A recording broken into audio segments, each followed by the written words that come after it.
चलो भाई, आ गए सभी लोग। हाँ, हेलो नमस्कार, कैसे हो? अच्छे होंगे, स्वस्थ होंगे और पढ़ाई करने में व्यस्त होंगे। तो साथी, आज मैं आपको जिन साथियों का एग्जाम एमपी पुलिस का भी नहीं हुआ है, उनके लिए मैं एक शानदार टॉपिक लेकर आया हूँ, जो आपकी अभी नए शिफ्ट में बार बार पूछ रहा है, मानक विचलन। क्या पूछ रहा है साथी? मानक विचलन। तो इससे पहले मैंने एक और वीडियो बना दिया, जो आज का पेपर 21 नवंबर को जो पेपर हुआ था, जो थोड़ा सा पैटर्न चेंज हुआ, उसमें आपको पूछा गया था क्रमचय संचय। तो ये वीडियो जरूर देख लीजिए। आपका जो आने वाली शिफ्ट में जिनका 22 23 24 को पेपर है, उसमें जरूर क्वेश्चन पूछे जाएंगे, तो ये वीडियो देख के जरूर जाना आप। ठीक है, ये दोनों वीडियो आप देखना, मानक विचलन और क्रमचय संचय, ये मैंने आपको पढ़ा दिया और ये मैं आपको पढ़ा रहा हूँ।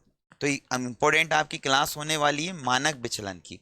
प्रत्येक शिफ्ट में 2 से 3 क्वेश्चन पूछे गए। मानक विचलन की आज भी क्वेश्चन पूछे 21 नवंबर की शिफ्ट में, इसलिए मैं आपको थोड़ा सा एक क्वेश्चन में आपको माइंड क्लियर करवा रहा हूँ, मानक विचलन को आपको करना कैसे।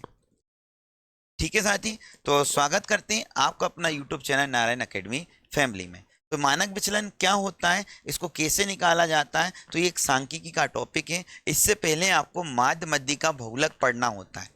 इससे पहले आपको क्या पढ़ना रहता है? माध्य मध्य का बहुलक। मध्य का बहुलक, ये टॉपिक आपको पढ़ना रहता है। और इसके बाद में परिसर। परिसर, और इसके बाद में एक और होता है प्रसरण। प्रसरण, इसके बाद में आपका आता है मानक विचलन। क्या आता है? मानक विचलन। ठीक है, ये सब आपको आना चाहिए। तो साथ ही इसका तो मैं आपको ऑलरेडी वीडियो बना चुका हूं, और ये वीडियो आपको यूट्यूब पर नारायण अकेडमी के यूट्यूब चैनल पर आपको मिल जाएगी। अब विचलन वाला टॉपिक रह गया था, तो ये मैं आपको पढ़ा रहा हूं, ये आप पढ़ लीजिए। इससे पहले आपको ये वीडियो देखना बहुत ज़रूरी है। जब तक ये वीडियो नहीं देखेंगे, तब तक आपको ये वाला टॉपिक समझ में नहीं आएगा।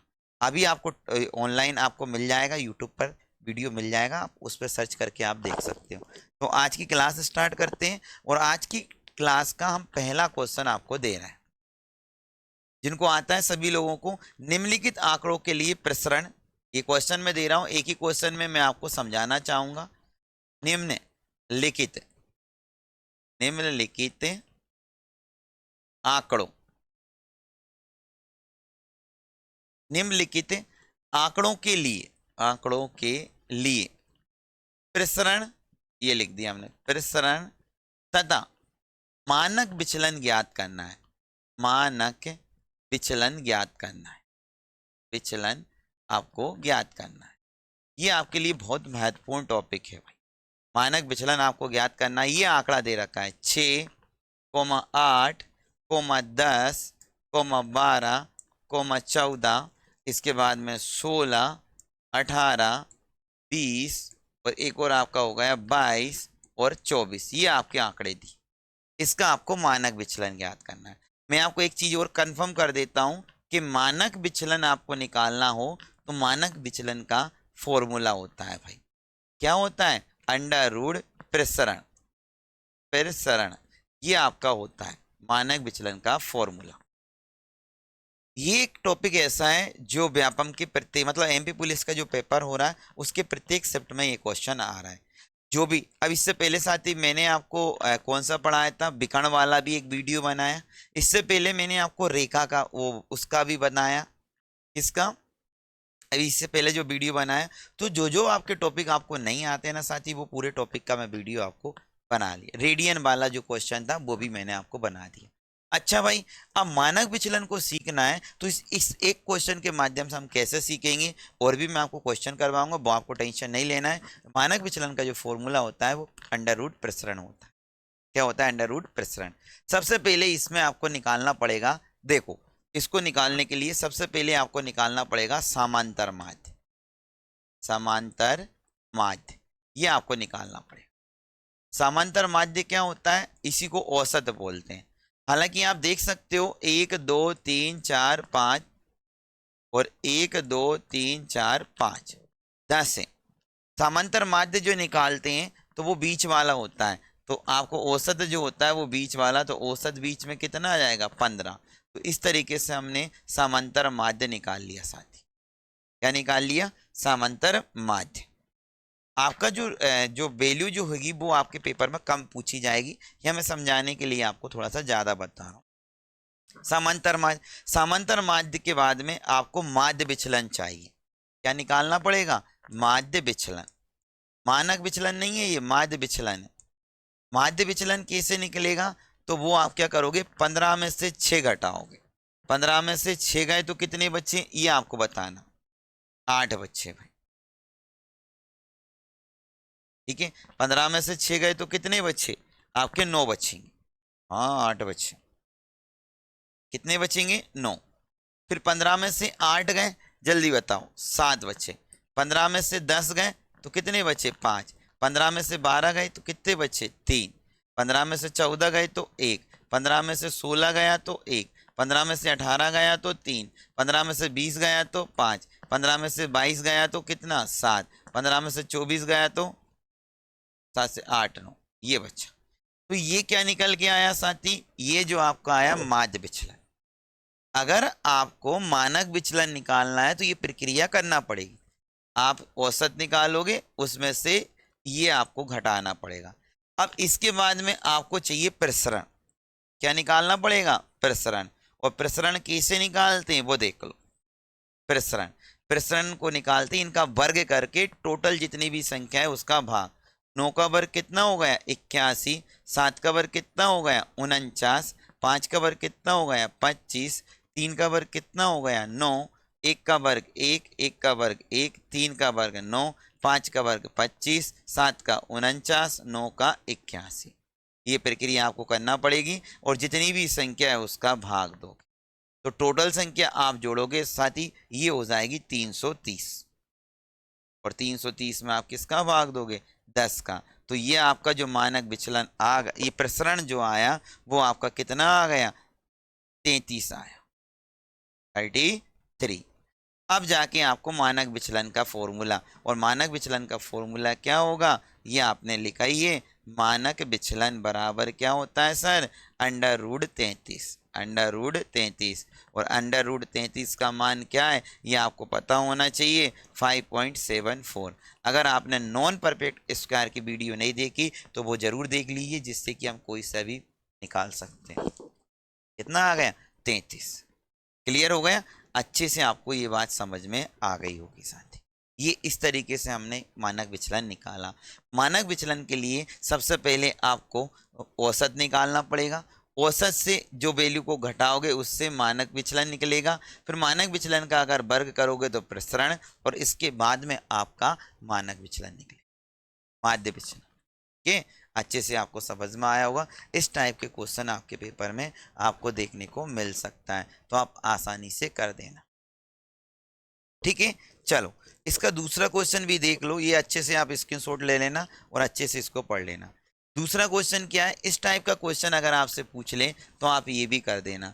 5 मानों का प्रसरण 16 है। ये 5 मानों का प्रसरण, 5 मानों का प्रसरण 16 है, ये लिख दिया हमने। फिर आपसे पूछा यदि प्रत्येक मान 2 गुना हो जाए, यदि प्रत्येक मान 2 गुना हो जाए, 2 गुना हो जाए, प्रत्येक मान 2 गुना हो जाए तो नए प्रसरण का मान ज्ञात करें। तो नए प्रसरण का मान ज्ञात करना है। नए प्रसरण का मान ज्ञात करें। साथ ही जब भी नए प्रसरण का मान ज्ञात करें तो मैं आपको बता दूं, यहाँ पर 5 प्रसरणों का, 5 मानों का प्रसरण कितना है? 16। ये हमने लिख दिया। 5 प्रसरणों का मान कितना है? 16। और इसको दुगना करने की बोलना, तो ये तो जो दुगना कर देना साथी, इसका ये फॉर्मूला ही होता है कि इसकी पावर 2 गुना इंटू किसका गुणा कर दो, ये प्रसरण का गुणा कर दे।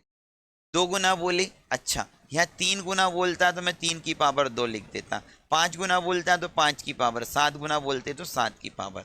ये ऐसा नहीं कि दुगना बोला तो 2, तो 2 का वर्ग कितना होता है? 4, और 16 का गुणा किया तो साथ ही ये आपका आंसर आ गया 16 चौके 64। यही आपका आंसर है। इसमें आपको कोई दिक्कत नहीं होना चाहिए। समझ में आ गई बात? हाँ, यह बात आपको अच्छे से समझ में आ गया। हाँ भाई, नोट कर लेना अच्छे से। ये कुछ कंडीशन होती है जो फॉलो हमें करना है। अगला क्वेश्चन देखना, तीसरा क्वेश्चन, थोड़ा सा मैं आपको और समझाता हूँ। इसी क्वेश्चन को मैं आपको मानक विचलन में ले जाता हूँ। 5 मानों का प्रसरण 16 है। 5 मानों का प्रसरण, 5 मानों का प्रसरण 16 है। ठीक है। यदि प्रत्येक मान को दुगना हो जाए, यदि प्रत्येक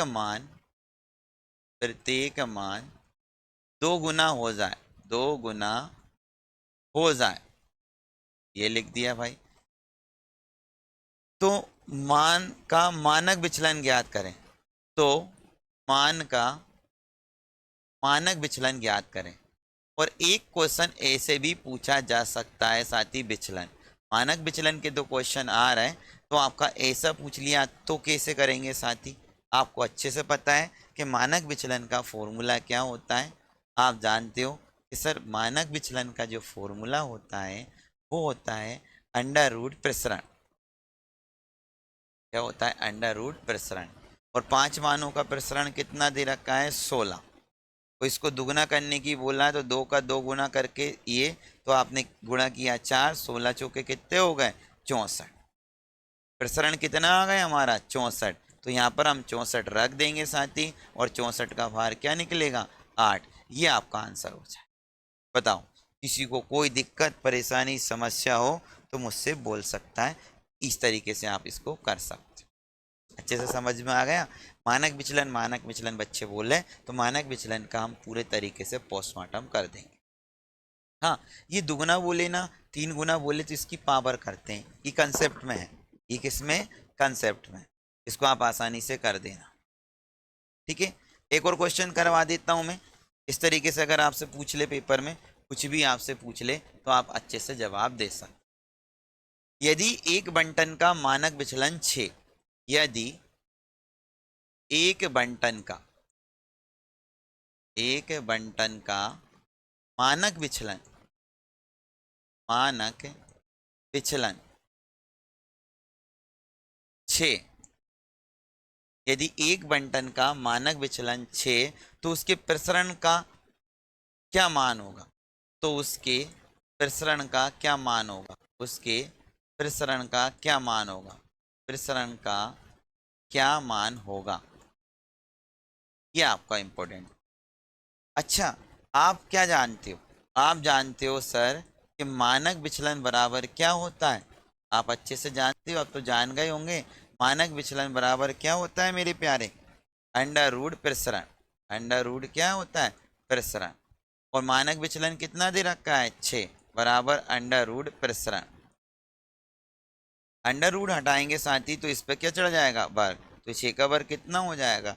36। तो प्रसरण बराबर कितना आ गया? 36। चाहिए आपका क्या हो जाएगा? आंसर। अब तो अच्छे से आपको समझ में आ गया होगा। बताओ, कोई दिक्कत कोई परेशानी तो नहीं है? तो इस तरीके से आप क्वेश्चन निकाल सकते हो। अच्छा, एक और क्वेश्चन अगर मानक विचलन में पूछ रहा है तो ये मानक विचलन के पूरे क्वेश्चन मैंने आपको करवा दी। इस टाइप से आपसे पूछा जा सकता है। ठीक है, अच्छे से आपको समझ में। एक और मैं आपको बता देता हूँ, अगर आपका इसी टॉपिक में अगर आपसे विचरण बोल दें, विचरण बोल दें, या आपका प्रसरण गुणांक बोल दें, शब्दावली आपने बहुत कम सुनी होगी, तो इसका फॉर्मूला क्या होता है वो भी आप देख लो। इसका फॉर्मूला जो होता है वो मानक विचलन, क्या भाई? मानक विचलन बटे माध्य, मानक विचलन बटे माध्य इनटू 100। ये कंसेप्ट भी समझ लो। इसको पढ़ के जाना, जिनका पेपर 22 तारीख 23 तारीख 24 तारीख को, एक बार ये क्लास देख लेना, कुछ नहीं जाना, 30 मिनट की क्लास है। अब इसका क्वेश्चन कैसे आ सकता है सर? तो मैं आपको एक क्वेश्चन करवा देता हूँ, बस आपको इतना सा ध्यान रखना। एक बंटन का माध्य 24 है। एक बंटन का माध्य, बंटन का माध्य 24 है। एक बंटन का माध्य 24 है और मानक विचलन और मानक विचलन और मानक विचलन 6। तो विचरण गुणांक क्या होगा? तो विचरण गुणांक क्या होगा ये पूछ लिया आपसे। तो मानक विचलन कितना दिया मेरे प्यारे? 6। माध्य कितना दिया? 24 इंटू 100। देखो अगर कंडीशन पता है ना तो आप कर दोगे। अब मैंने आपको कंडीशन बता दी, जितने भी मानक विचलन में कंडीशन वाले क्वेश्चन आएंगे पूरा हमने 6 से काटा, 6 चौके 24 और 4 से 500 को काट दिया तो 25% आपका आंसर आ गया। तो इस तरीके से आप चाहे एक क्वेश्चन करो चाहे दो क्वेश्चन, तो मानक विचलन के जितने भी क्वेश्चन आपके एग्जाम में पूछे जा रहे हैं उसका कंसेप्ट मैंने क्लियर करवा दिया। ठीक है साथियों, सभी को अच्छा लगा? आप चाहते हो कि आपका पेपर अगर दिसंबर में है तो आप कमेंट किया करो साथी। मैं आपसे बार बार बोलता हूँ मेरे वीडियो पे कमेंट आना चाहिए। आपको वीडियो अच्छा लग रहा तो, बुरा लग रहा तो, क्या चाहते हो क्या नहीं चाहते हो आप कमेंट करके जरूर। ये जितने भी लोग वीडियो देख रहे हैं सब लोग लाइक कर देना और कमेंट कर देना। मैं आपको निःशुल्क पढ़ा रहा हूँ और एक निस्वार्थ भाव से मैं आपको पढ़ा रहा हूँ। मैं बस इतना चाहता हूँ कि आपको अगर वीडियो अच्छा लग रहा तो वाकई में आप मुझे प्यार दे रहे हो या नहीं दे रहे हो ये मुझे पता ही नहीं चलता भाई। वीडियो देख के रुक जाते हो। तभी तो मैं आपके लिए और आगे से ज़्यादा मेहनत करूंगा और अच्छे से वीडियो बना के लेकर आए। ठीक है साथियों, तो ये हमारी शुरुआत है। अच्छे से मैं आपको एमपी पुलिस की तैयारी आपको नारायण अकेडमी के यूट्यूब चैनल पर बिल्कुल निःशुल्क कराई जा रही है और आप पूरे वीडियो देख के जाना जिनका भी पेपर नहीं हुआ है। मिलते हैं नेक्स्ट वीडियो में। अब नेक्स्ट वीडियो जो आएगा आपका रीजनिंग के भी टॉपिक मैं आपको करवाने वाला हूँ। बहुत सारे लोग बोल रहे हैं कि सर रीजनिंग का टॉपिक कब करवाओगे, तो वो मैं भी वो करवाने वाला हूँ। तो ये वीडियो अच्छा लगे तो एक प्यारा सा कमेंट कर देना साथी। सभी को जय हिंद, जय भारत, राधे राधे, जय श्री कृष्ण। मिलते हैं नेक्स्ट वीडियो।